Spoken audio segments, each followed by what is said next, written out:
नमस्कार. सरस्वती स्कूलमध्ये सगळ्यांचं स्वागत आहे. आज आपण इंग्रजी व्याकरणाचं खरं इंजिन म्हणजे वर्ब्स आणि हेल्पिंग वर्ब्स हे समजून घेणार आहोत. टीईटी असो किंवा मग बोर्डाची परीक्षा, हा टॉपिक हमखास पैकीच्या पैकी गुण मिळवून देणार आहे. चला तर मग या महत्त्वाच्या कॉन्सेप्टची ब्लूप्रिंटच तयार करूया. बरं, मग आजच्या आपल्या या प्रवासाचा मार्ग कसा असेल? आपण अगदी बेसिक गोष्टींपासून म्हणजे मेन व्हर्ब्सपासून सुरुवात करणार आहोत आणि थेट परीक्षेमध्ये उपयोगी पडणाऱ्या ट्रिक्सपर्यंत पोहोचणार आहोत. मग सुरू करायचं? पण हे सगळं इतकं महत्त्वाचं का आहे?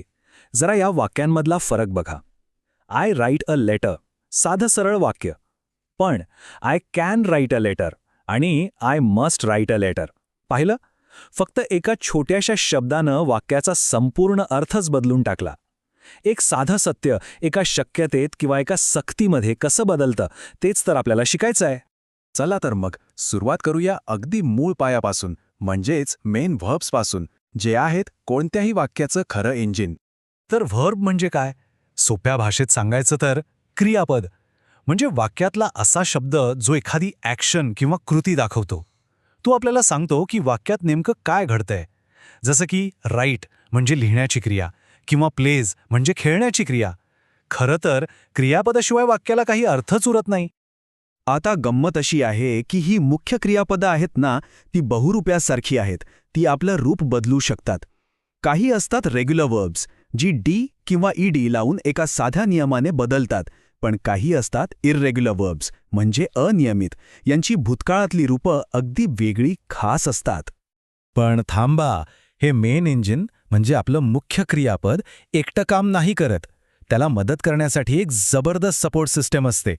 चला तर पुढच्या भागात बघूया ही रचना ग्रॅमर फॅमिली ट्रीच्या मदतीने कशी उलगडते. आणि ही आहे ती संपूर्ण सिस्टम. बघा, सहाय्यकारी क्रियापदं म्हणजे हेल्पिंग वर्ब्स दोन मुख्य कुटुंबांमध्ये विभागलेली आहेत.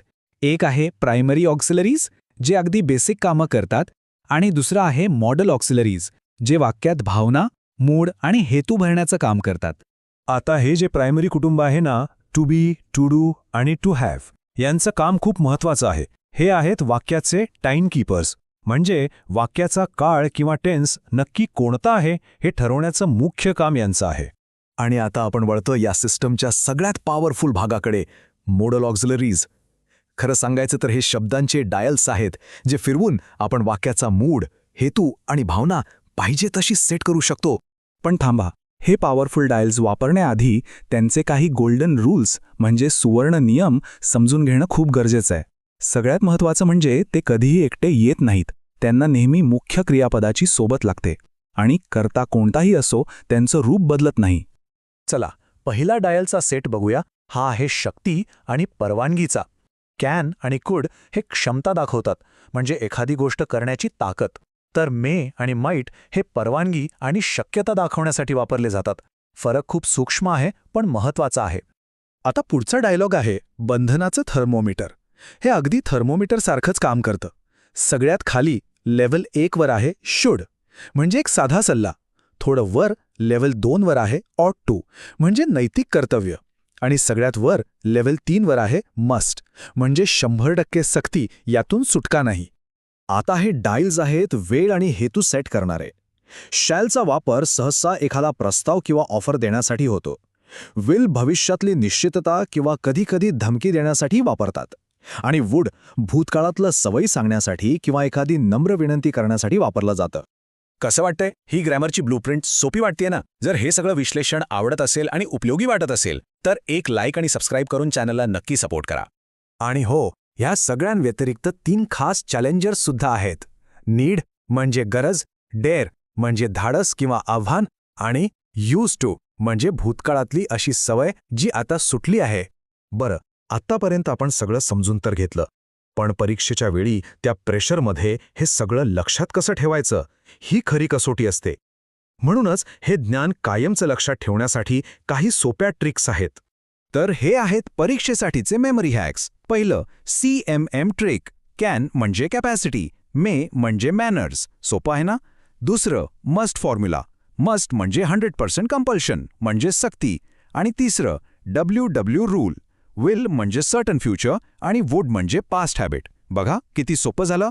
चला आता थेअरी खूप झाली. आपण जी मशीन तयार केली आहे तिला आता थेट टेट परीक्षेच्या प्रश्नांवर तपासून बघूया किती उत्तरं बरोबर येतात. पहिला प्रश्न, वाक्याचा हेतू म्हणजे फंक्शन ओळखायचं आहे. इथे बघा, आय विल पनिश यू, यात स्पष्टपणे धमकी दिसतीये. तर shall I shut the window हा एक साधा प्रस्ताव किंवा ऑफर आहे. हेतू ओळखला की योग्य शब्द निवडणं सोपं होतं. आता पुढचा प्रकार, दिलेल्या पर्यायांमधून योग्य मॉडेल निवडायचंय. एखाद्याला नम्रपणे विनंती करायची असेल तर वूड हा सर्वोत्तम पर्याय आहे, आणि भूतकाळातली एखादी सवय सांगायची असेल तर यूज टू पेक्षा अचूक काहीच नाही. तर आपण या संपूर्ण प्रणालीचा प्रत्येक भाग जोडून एक पूर्ण रचना तयार केली आहे. आता वेळ आली आहे ती संपूर्ण मास्टर ब्लूप्रिंट एकाच वेळी पाहण्याची. आणि ही आहे आपली मास्टर समरी, म्हणजे या सगळ्या विश्लेषणाचं सार. एकाच ठिकाणी सगळं काही. वाक्याचं इंजिन म्हणजे मेन वर्ब, काळ ठरवणारे प्रायमरी ऑक्झिलरीज आणि मूड किंवा हेतू सेट करणारे मॉडेल्स. हे लक्षात ठेवलं की झालं. तर हे होतं आपलं सहाय्यकारी क्रियापदांवरील एक सविस्तर मार्गदर्शन. तुमच्या टेट आणि बोर्ड परीक्षांसाठी खूप खूप शुभेच्छा. आणि हो, अशाच सोप्या विश्लेषणासाठी चॅनलला लाईक आणि सबस्क्राईब करायला विसरू नका. जाता जाता एक प्रश्न. आज आपण क्रियापदांची ही ब्लूप्रिंट तयार केली. आता विचार करा, इंग्रजी भाषेच्या या अवाढव्य इंजिनमधला असा कोणता गुंतागुंतीचा भाग आहे जो आपण पुढच्या वेळी उलगडून बघायला हवा?